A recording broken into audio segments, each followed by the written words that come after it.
We move on now to the Tennessee Titans, and Kieran O'Donovan. I think it's interesting looking at this one as what do we expect from them this year, as opposed to the fact that they are probably a bit more of a rebuild project. They remind me actually very much of where the Patriots were sitting this time last year, in that there's a whole new coaching setup, there's a new quarterback, but as well as that, they're heading into a situation where next year they're going to have the most amount of cap space in the league. So there's plenty of room for them to spend money next year on players once they figure out where the weaknesses and strengths are.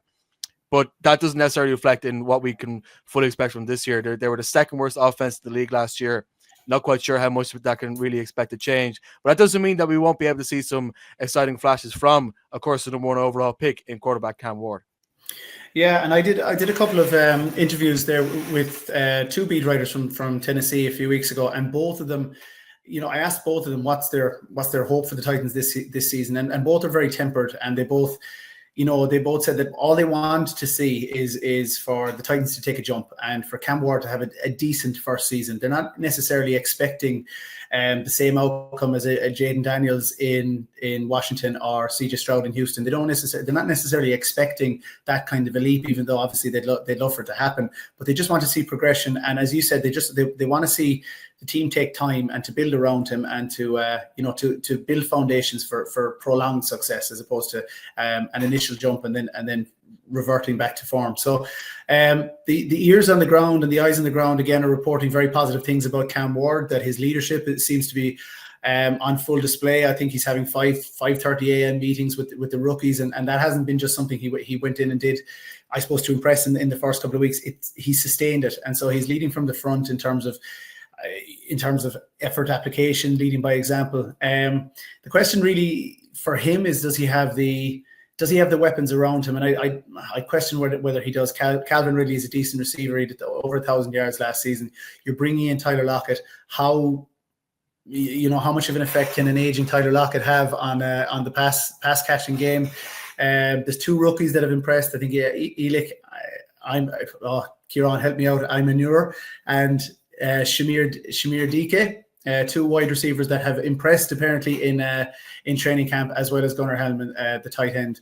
The offensive line, 26th in 2024. They've signed left tackle Dan Moore Jr., veteran right guard Kevin Zeitler. They brought in JC Latham. So as you guys have alluded to, every single one of these teams is in the trenches trying to improve the offensive line, and a lot could tell. Whoever does the best job and whoever makes the biggest leap on the offensive line, may go a long way in improving in this division. Big concern is at edge rush, and in the secondary, I think there's an issue for L'Jarius Sneed. I think he's injured at corner at the moment, so I think they're a little bit light there. But yeah, like the over/under for the Titans is 5.5 wins. They only won 3 games last year. If they made that over and won 6-7 games, I think you'd see it as progress for the Titans, and then hope that they can build for the future again after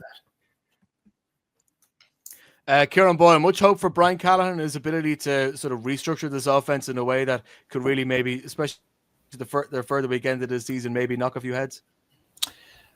Well, I watched pretty much all of Cam Ward's games last year with Miami, and I'm hugely impressed with him. Hugely impressed. I think he's a phenomenal talent. He's got his head screwed on the right way. He's focused on the game. He does all the right things and he says all the right things. A couple of other things. When he was at Miami, he had 5 absolute monsters right in front of him. And I think the Titans have kind of copied that model and taken some of those big boys and put them right in front of them too with those free agent acquisitions. That's a great O-line. I mean, Skoronski, Cushenberry, getting Zeitler in, and then JC Latham. That's a great O-line. That might be, if not the best, and definitely the best in the division. It might be one of the best in the conference. But I think they've done him a disservice in the weapons they put around him. I mean, some of the guys said it already. Tyler Lockett, Calvin Ridley, Van Jefferson. It's not 2019. It's the 2025 season, and I think these guys have. They're serviceable, but this is a guy who's dynamic. He can make huge throws. I know they got Restrepo in further down in the rounds, and I expect him to play some because of the kind of dearth they have on the wide receiver core. But for me, the kind of strong point of this team is the O-line, but after that, it kind of falls away a little bit. The defense is kind of paper thin, like we said with Sneed. That the secondary, there's question marks all over it. They picked up Jihad Ward. They got Kevin Winston, Quandre Diggs, but it doesn't inspire me a lot. I don't think they're going to be as bad last year. And I think like Kieran said, with some of those beat writers, I think they'll be serviceable. I think they'll make some improvements. I'm really excited to watch Cam Ward play. I just wish he had a couple other kind of dynamic wide receivers that Jaden Daniels had last year. Like, there's no Terry McLaurin out there. It's nothing close. Calvin Ridley is a shadow of what he used to be. And I just see he's going to be looking around, just going through his progressions. Nobody's open. He's just going to cut for 20 yards. And that's going to scare me too, because I don't want to see him get hurt, because he's going to be a great addition for the league. But overall, he's going to be great. The weapons around him are not great. The O-line is great. The defense is not great. So it's going to be a tough slog for his first season. But he's going to be a player for the future. I think if they can get to 5 or 6 wins, knock a couple of big pins down in the course of proceedings, and just get some respectability back for just alone for Brian Callahan, because he may be the lame duck coach this year. They already got rid of Rand Carthen, so he might be the next guy to go after that. So gonna be a tough slog for the Titans, but we'll see how they work out.